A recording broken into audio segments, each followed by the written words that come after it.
for giving me this opportunity to interact with the participants.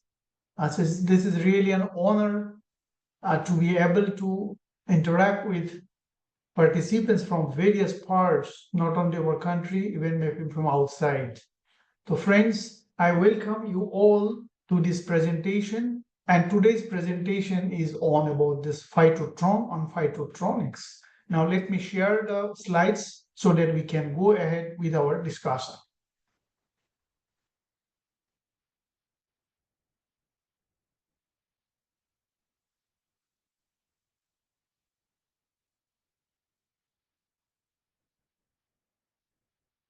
Is the slides visible? Yes, sir. The slides are visible. Very nice. Okay, friends, as I told you, our discussion will be on this phytotronics in crop improvement. Now,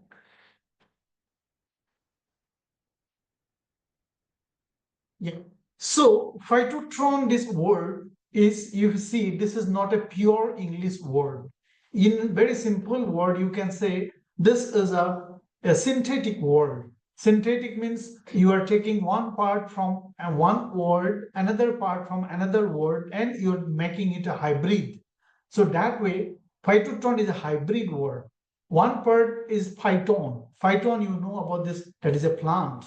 The other part is tron. Tron is a very simple thing, it's a device. So you can say this is a device or this is a facility where we conduct experiment on plants under controlled environment conditions.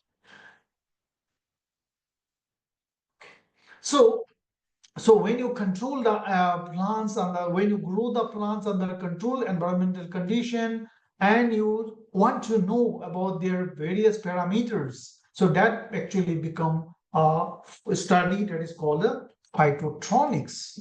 Now let us see, here we are using both. One, you have the control of this environmental conditions, you have the plants. Mostly we conduct experiments on very specific theme, and we can say very, very critical areas. We'll see what kind of areas or what kind of themes we conduct experiment under this phytotron condition. Now, if you see the little bit of history about this condition, about this phytotron, we have to go back towards 1949.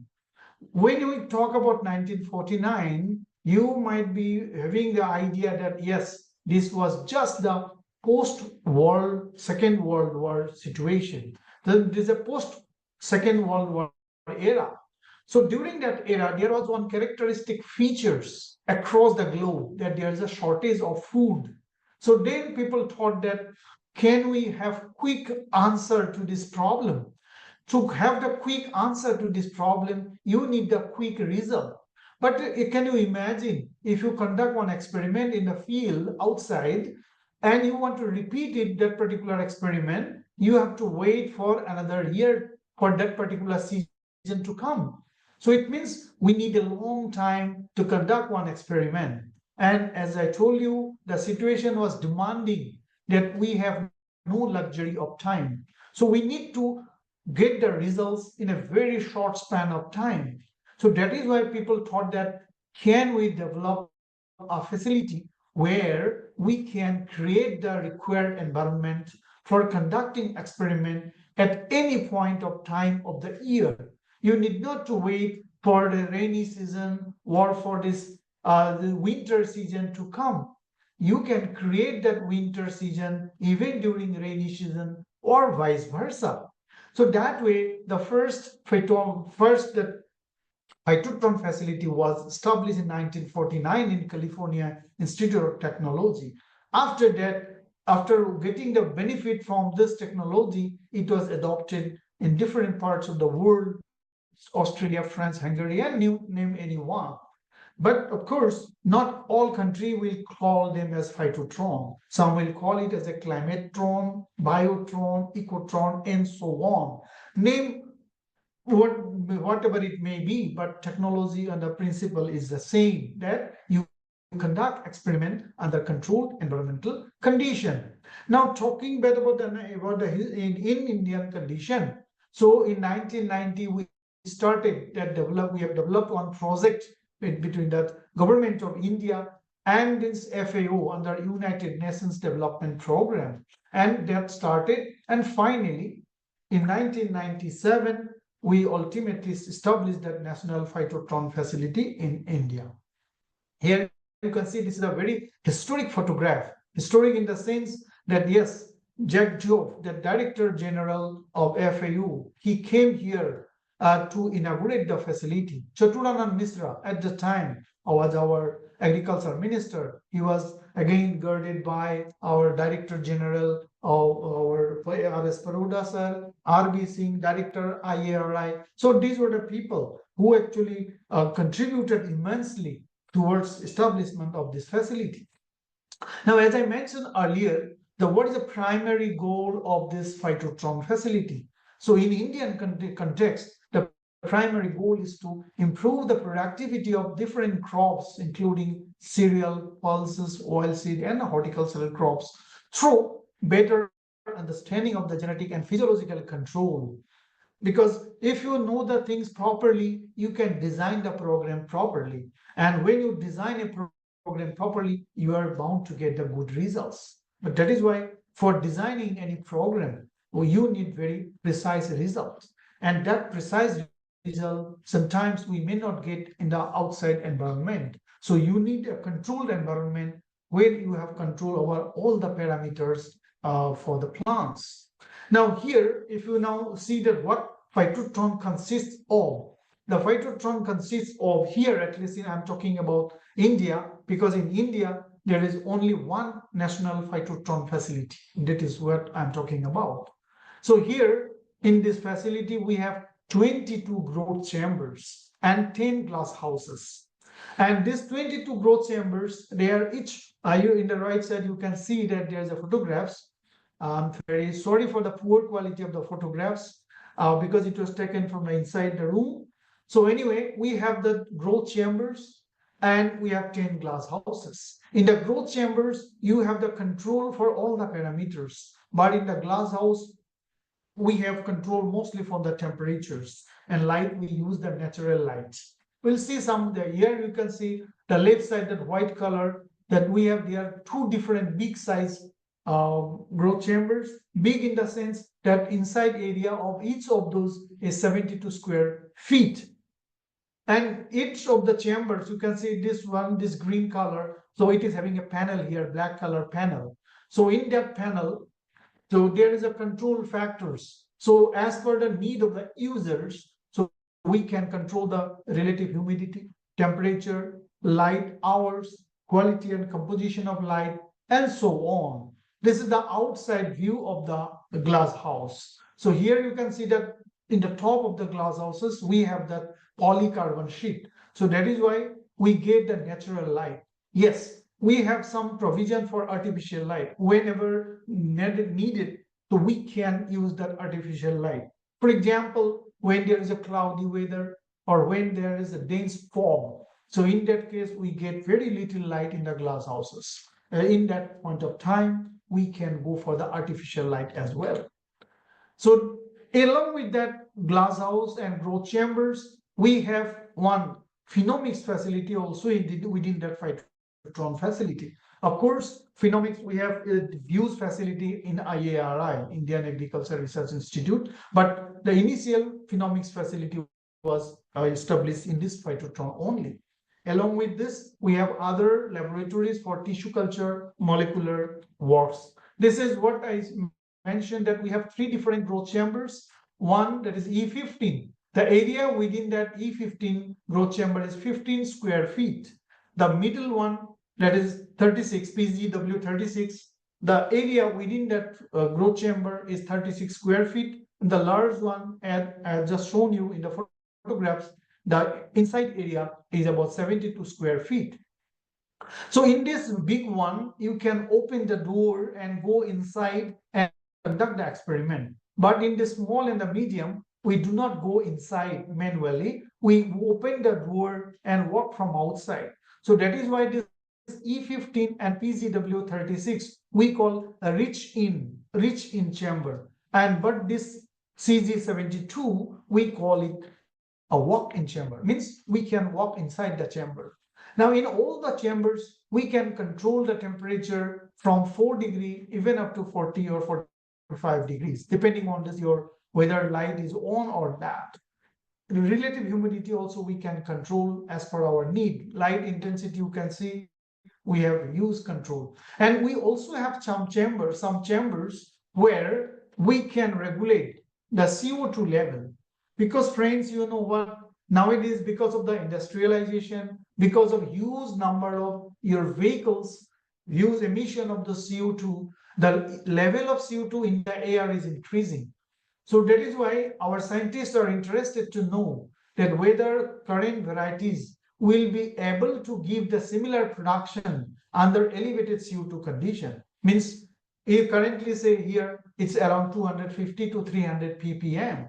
Now when that CO2 level will go to say about 400 or more than that, what will be the condition of our plants, current varieties?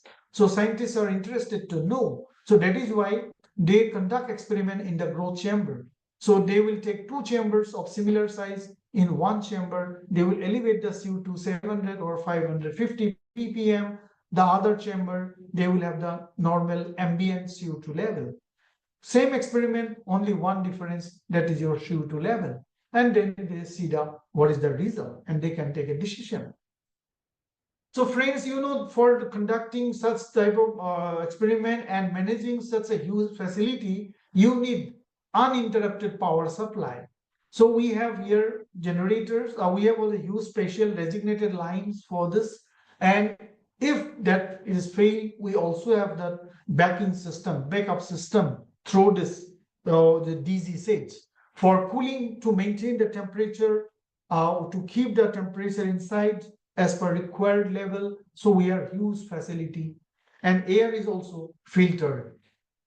So these are, as I mentioned, we have special designated power line, and again, whenever required, when power failure, then we have a use DG set. So in total, you can say here, along with our other laboratories, we have computer facilities, pot washing, means it's a stand-alone facility. What is needed, everything, it is available here. Because you know what, we need to maintain a biosafety level here. Because in the Phytotron facility, we also call it as a confinement facility. So in confinement facility, we have to follow certain rules. I'll show you in the video that how we are maintaining that facility, those confinement or biosafety protocols. Now you may be interested to know that who uses this facility. So these are our primary users. For example, ICR institutions, our students and scientists, students or scientists from state agricultural universities, even universities like Delhi University, even your in IITs, so and private industries. So they come here to conduct the very critical experiments. As I mentioned, that we need to maintain a certain protocol is there to maintain the biosafety level. That is why there is a specific ways where you can go directly, where you cannot go directly. So these arrow marks, green marks shows that yes, you can go there, but wherever there are certain obstacle that you cannot go directly from one chamber to the another chamber. I'll just give you quickly some examples that how this facility has been utilized. For example, you just know this is a white rust, alternative blight. So these are very common diseases in case of Brassica family. So experiments are conducted under the controlled environment condition. Transgenic tobacco, your Brassica, you know the story in India, but experiments were conducted here. As I mentioned, that this is a your confinement facility. You can conduct experiment here. So transgenic, you talk about this even GM rice, golden rice. Golden rice was conducted, developed here in this facility. This is a, you can say this is a field view. This is not Phytotron facility. This is outside. Here you can see that there is a big, this is a Brassica. After sowing, the scientists found that there is a huge gap. So many areas the plants are not germinating. Not because of the seed, it because of this sensitivity towards heat. So that is why you see that if field remain vacant like this, what will be your output or what will be the yield? So that is why our scientists are interested to know that can we develop certain mechanism to screen the genotypes for this heat tolerance. So this is how Phytotron facility was utilized. So they developed one protocol where they will initially keep the chamber for 8 hours in dark condition. They will raise the temperature to 32 degree for 5 hours. Again, it will raise to 42 degree for 6 hours, again coming down to 30 and so on. This way, they will repeat this protocol. And finally, here you can see that how the plants get affected. So who has the tolerance, they can survive this way. And the others in the right side, you can see how plants are dying. So that way they screened. And what is the condition they observe in the phytotron, and they mimic in the field condition that yes, what we have done in the phytotron similar is the case in the field. So it means your screening in the field was perfect.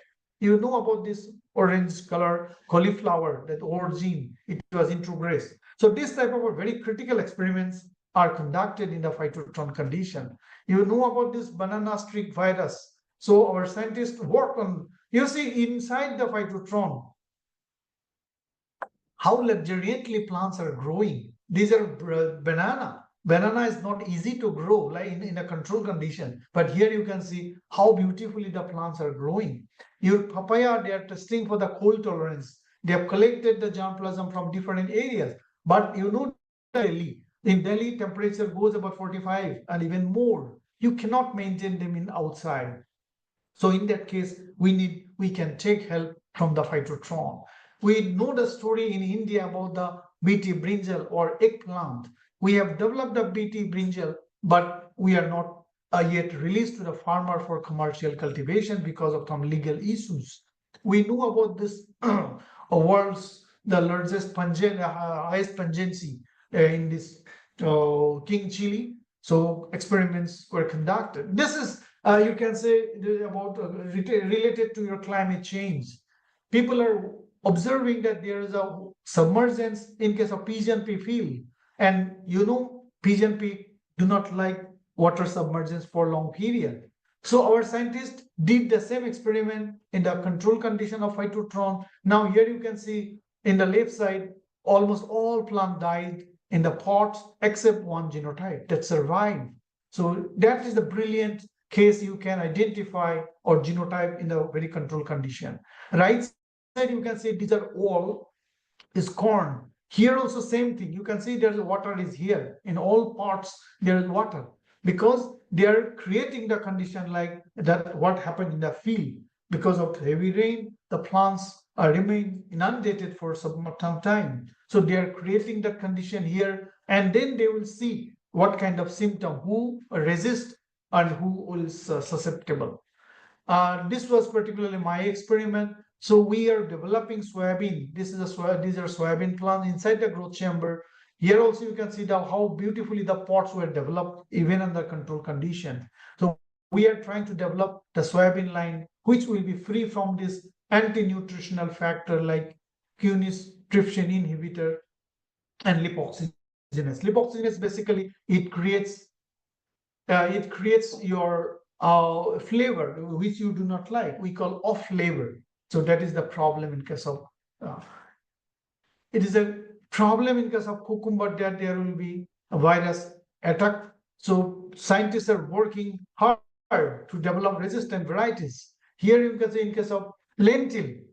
Now people are using hydroponics very frequently because this is a very quick techniques. Here you can see how plants are dying and some are surviving. So it means when you want to select them for this drought or even salt tolerance or for aluminum toxicity, whatever. So you give that condition in the hydroponics. Now who are susceptible? Here you can see left side plants are dying and the right side plants are very much healthy. So it means these are the genotypes who could survive or who can tolerate that condition. And those were done in large scale, and finally it went to the field. These are ultimately in the field condition. So you see that it is not that the experiment remain in the phytotron itself. The result ultimately goes to the farmer's field. These are the varieties which were initially screened in Phytotron, and finally now it has been released as variety, and they are growing in the farmer's field. You can see how luxuriantly they are growing. They are having tolerance. This is for aluminum toxicity tolerance in case of moonbeam. You see how plants are dying, but one or two plants they are surviving. It means they have that tolerance. In the right side, you can see how beautifully they are growing. It means they maintain that tolerance. Those lines ultimately, you see, from phytotron to the field, those were conducted here in the phytotron, and now because phytotron do not have that area, those ultimately grown to the field, and now here is in the farmer's field, they are growing luxuriantly. Friends, this phytotron can also be used to enhance to reduce the breeding period, what you call nowadays as the speed breeding. In speed breeding, what we do, that we reduce the time period. If crop requires say maybe 150 days, so that variety, that genotype can be harvested maybe around 40 or 50 days. And if you really can do that, you can grow several generations in a particular year. So there are reports in case of wheat, they are growing 6 generation, 5 generation like that. So that was our target, that can we do that kind of things in case of soybean as well. But there is little problem in case of soybean, because soybean is a photoperiod sensitive crop. If you enhance the day length, then crop will not come to flowering stage. And even if it flowers, it may not develop pods and seeds. So that is why we mixed this technology with some of carbon dioxide, elevated CO2, and temperature. So three approaches we adopted here: elevated temperature, elevated CO2 level, and temperature. Then we did not wait for the pod to mature fully. Once it turned yellow, we harvested. That way we save time. And finally, once you harvest, then you put it in the oven. It will be drying in the oven. So that way we save time. So it means when the crop it needs 100 days, it is coming to around 60 days. So these are, you can see the growth condition. When there is this elevated CO2, the condition of the plants were very good, luxuriant growth as compared to the ambient CO2. You can see that pods were growing. And we also had the very beautifully developed pods for making the hybridization. Otherwise, it's very difficult in case of soybean. So what we did, you see, as I mentioned, that we harvested immature pod, no need to mature fully. Those from immature also you can harvest the seed and to make for germination. And you can see they ultimately come to the stage. But this is another approach. What we did, we harvested immature pod, oven dried, then we removed the seed and harvested and grew in the pots, and they are growing nicely. So this way also you can reduce the time. Even you can go for embryo rescue, you can save time. There are different approach. So this way we save time in case of soybean, depending on the genotype. This saving of time vary from 30 to 40 days. So in that way, you can grow 4 to 6 generations of soybean instead of just 1 or 2 in a year. So Phytotron is not just an experimental place. This is also a place for visitors to come and see. Even our students from various parts, they come and see this facility, that what is going on, how the experiments are conducted. Our school children, they are really get motivated after seeing the things that in the Phytotron, because many a time they have just seen the thing in the books, but in real sense they have not seen it. So when they come and see the things, they really believe. As we say that seeing is believing. So here the visitors, they are really excited that yes, it is working perfectly. So this is a delegation team from abroad. I think they are from Nepal.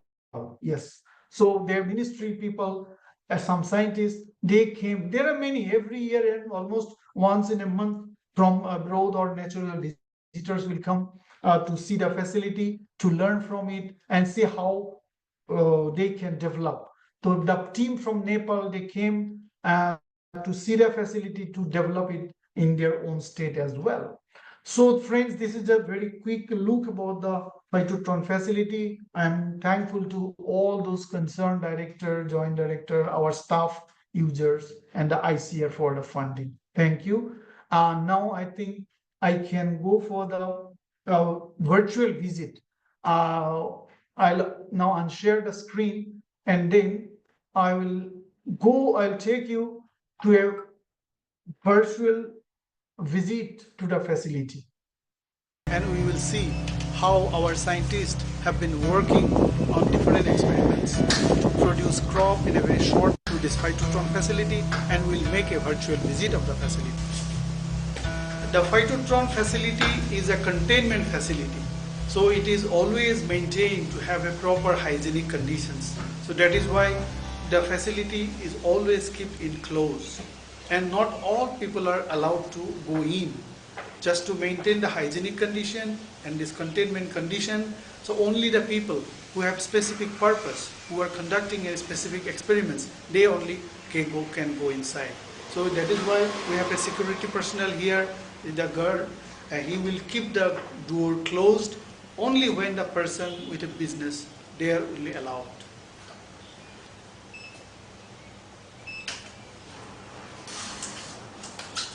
So now we are in the lobby of the National Phytotron facility.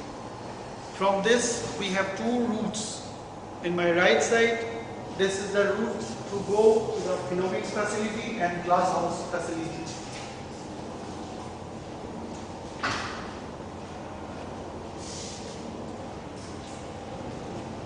And towards my left, now we have the route to go to the glass chamber and other areas inside the Phytotron. So Phytotron is a hybrid science. Here we grow the plants under the controlled environment conditions. So that controlled environment condition is maintained and given by a load of works conducted by our engineers. So plants are grown and the conditions are maintained. So plants are grown, that is taken care by Dr. Arun Kumar. He is a biology manager of the facility. So he basically takes care of the plants, how the plants are grown. But those plants, how they are growing, what kind of conditions are maintaining, that is maintained by our team of engineers. Here is Vikas Kumar Pandit and Shekhar Kumar. So they takes care of the facility so that proper temperature, light, humidity, carbon dioxide concentration, and all other parameters what is required by the users, so that is maintained by these teams. So together this biology and engineering is maintained in this facility from 1997 till today. Next year in 2022, this facility is going to celebrate the silver jubilee. Now we will go to this biology lobby and we'll see how to go inside. As I mentioned that this is a containment facility, we need to maintain proper hygienic condition. So there is an air shower. So anybody who wants to go inside to glass house or to growth chamber area, they have to pass through this air shower. So in this air shower, only 2 persons are allowed inside. Once they stay here, the door is closed from either side. So then there will be huge blow of air from top and all sides. So that blow of air will remove the dust particles and any other virus that may come through the dress. And second point is that nobody is allowed to go inside the Phytotron without apron, because they may carry any germs from outside. So that is why this facility is allowed only with the apron. Now we'll go inside the growth chamber area.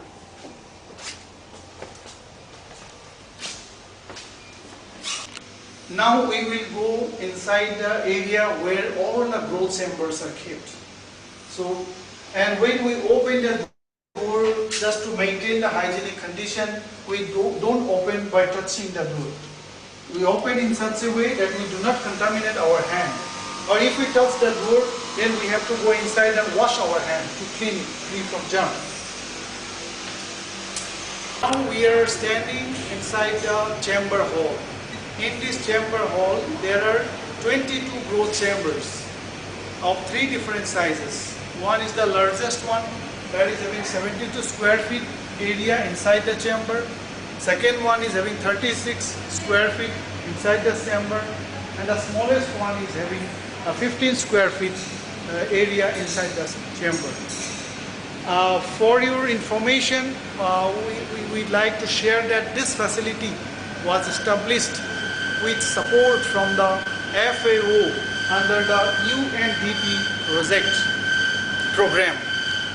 So for establishment, we got financial support from FAO, then DST and ICAR.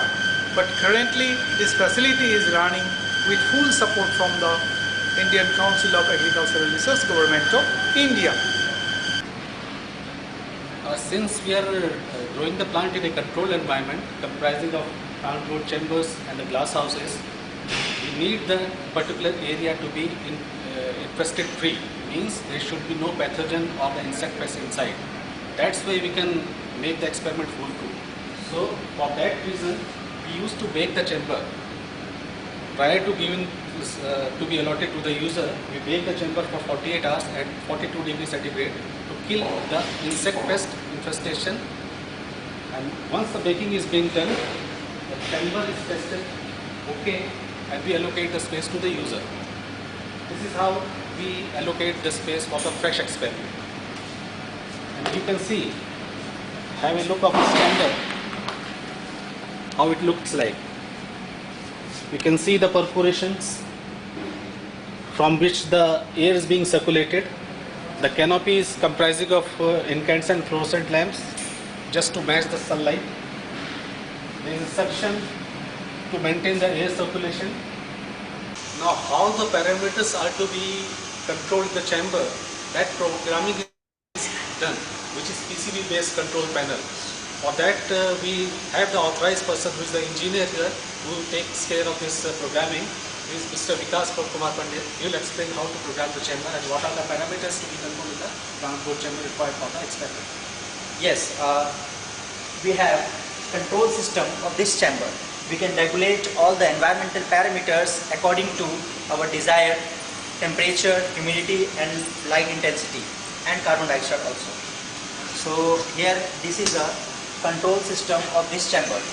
According to the time we can manage the temperature, humidity, light intensity and carbon dioxide.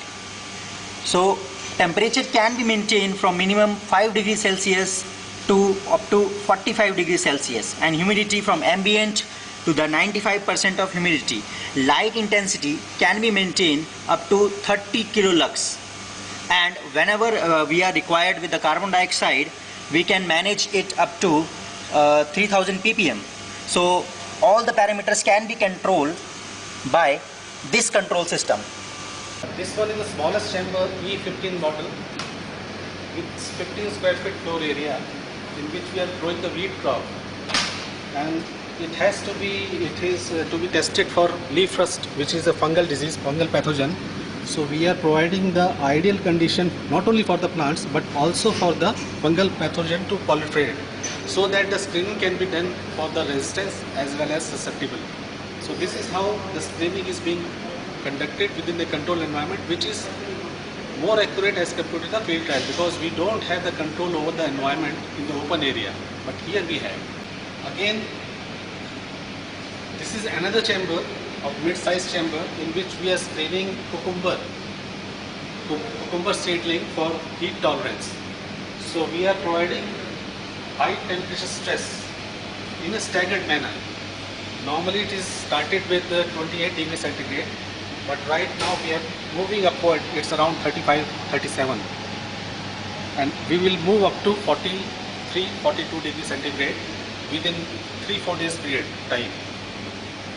And you can see these are the seedlings of cucumber plant. Right now the adverse symptom has not been reported yet, but few seedling is being, see, it is drooping. This one is drooping. Now as and when we increase the temperature up to 45, maybe the there is a prominent effect of the heat tolerance or the heat susceptibility, so that we can identify the suitable donor to breed a variety.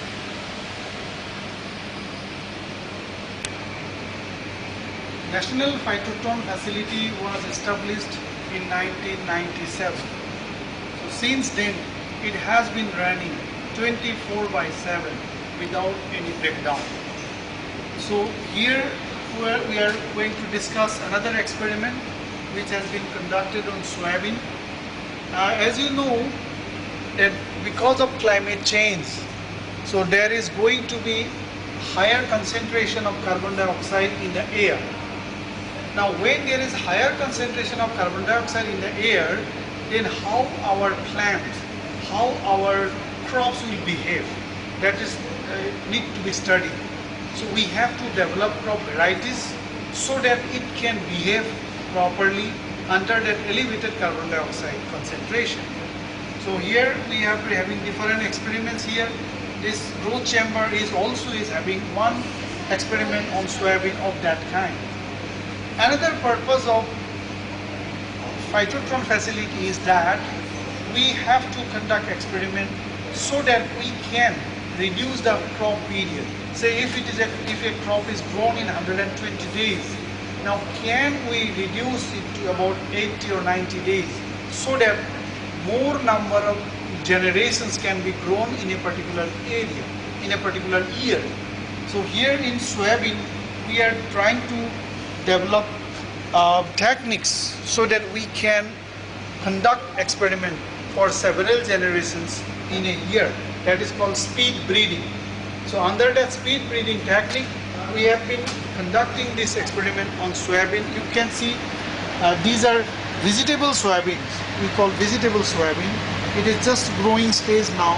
After a few days, they will start flowering, then pod formation. So in this growth chamber, now we have given more than double concentration of carbon dioxide. You can see in the air, normally we have 250 to 300 ppm carbon dioxide. But here in this chamber, you can see it is having around 600 ppm carbon dioxide concentration. So under that situation, how the plant will behave. So we want to study that now, so that we can grow several generations in a particular year. National Phytotronics facility is used not only by the scientists of ICAR, but it is also hugely used by the scientists from state agricultural universities and different companies. Here in Delhi, this facility has been used usually by the scientists from University of Delhi, South Campus, JNU, IIT, and many others. Even scientists from dairy also comes and conduct experiment here. Here we have one PhD scholar with us. She will explain what experiments she has been conducting in this P15 growth chamber. Yes, Kokila, she will explain us about her experiment. Yeah, please, you can explain. Good morning, everyone. I'm Kokila. Actually, as we all know that cyanobacteria, it is also called as green algae. We are going in this chamber to assess the biochemical and physiological parameters to differentiate by providing the different cultures, that is CO2 level. Mainly I am working on carbon sequestration. So we are providing ambient and elevated CO2, that is 400 ppm and 700 ppm carbon dioxide level. Then I will come to know how these cultures will grow under two different conditions. This is the RPA cultures and this is the Halothrix alanchini, and this is the biofilm ANTR. It contains the trichoderma along with cyanobacterium. Then I will incubate for 14 days and I will harvest these cultures for further analysis. Dry biomass I will use for crop improvement. I will use this dry biomass for rice feed or tomato to grow under different conditions. Thank you.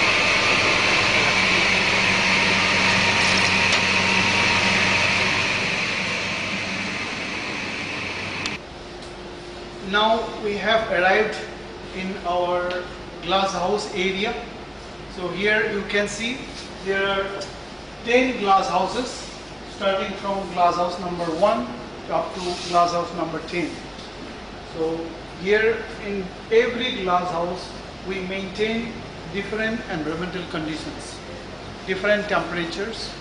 So accordingly the crops are allotted. So the crops which are grown during winter, so they are grown in a glass house where there is a low temperature. So the crop which are grown in high temperature, so they are placed in a glass house, so where high temperature has been maintained. So that way different crops are grown in different glass houses as per their requirement. So here we need not to wait for a particular season to come. So here you can see some of the experiments which are normally not conducted in this period of time of the year. As for example, we will see here wheat crops. Now it is in maturing stage, but in reality in the month of September we do not see any wheat crop in the field. So because the sowing will start after that only. So that way in the Phytotron facility, so any crop can be grown at any point of time of the year. So now Dr. Arun will explain and show us some of the experiments conducted in the glass houses. Thank you. So as told that we have 10 glass houses in a row. The very first glass house here we are having the wheat crop. It's a rabi season, winter season crop, and people are sharing the condition. And within the glass house, you can see people from different organizations, they are coming here and assessing their experiments.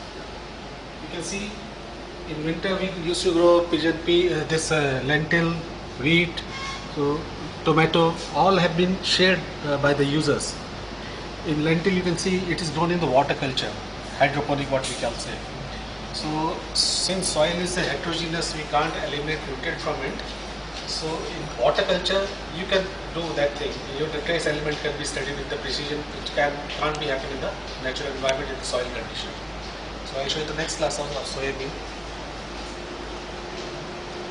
Soybean is a different season crop and it's in a maturity stage. And this is a project from Ministry of Agriculture. It's a government organization and we are developing the herbicide tolerant soybean. It's a transgenic material. So we need to grow in a containment, controlled environment condition with full proof that there's no gene flow occur outside.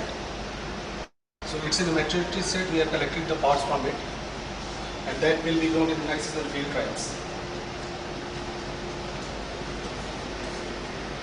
Now, simultaneously you can see the very first glass house I have shown you the wheat crop, here the rice crop. It's the Kharif season crop. Again, with a different mandate, people are using the facility. This is the cucumber crop I have shown in the chamber, which was being given the heat treatment there. But normally it is being grown here.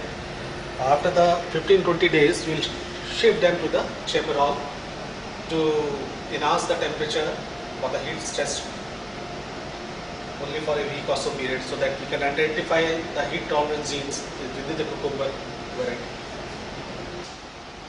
You can see the pigeon pea crop in the water culture, again a salinity experiment, and few mortality is being taken place because of the high concentration of the salt, but still within the tray few plants are there which are showing moderate sort of resistance. Those plants will be reared in a pot culture and further analysis will be done. What are the genes responsible for this salinity tolerance, they can be identified and the breeding program can be initiated. Again, a disease tolerant is soybean crop over there. It's a seed-borne disease is being inoculated and we are collecting the seed from it. This is the capsicum, what we call this Shimla mesh, capsicum fruit sense, which is being grown here. Again a soybean crop. So people are sharing the conditions. With a different mandate, the same season crop are being grown within the same enclosure, likewise. But in the growth chamber, each and every parameter can be controlled anytime, irrespective of season outside. Among the environmental parameter, temperature is very crucial. If you have been able to regulate the temperature, you can take crop of any season, of any location, at any time, point of time, within the glass house as well as the chamber. But in the glass house, only the main feature is the temperature is being controlled. The rest of the parameters are natural, some sort of. We have the polycarbonate sheet which cuts the light by 30%. But the light is natural, sunlight. The only parameter is control is the temperature. So this is about the glass houses, and within the glass house you have seen that crops of various seasons, they are being reared simultaneously within the same period of time without season allocation constraint.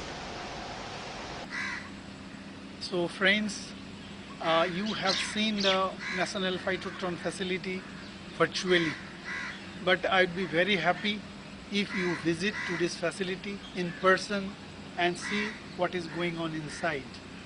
This is not a national facility, this is also a national asset, because you have been dealing with the assets of our division, of our institute, of our greater ICAR. So this is another national property belonging to the ICAR. So I request all of you to come to this facility and see by your own eyes and enjoy what our scientists have been doing. It is going to complete 25 years next year. So for last 24 years, it has been serving the nation 24/7. Many contributions has been made by this facility, which you now can see in the field. So this is always in the service of the nation, service of the farmers. So I'm very thankful for showing interest in this facility, and I welcome you all to come and visit this facility. Thank you once again. Namaskar.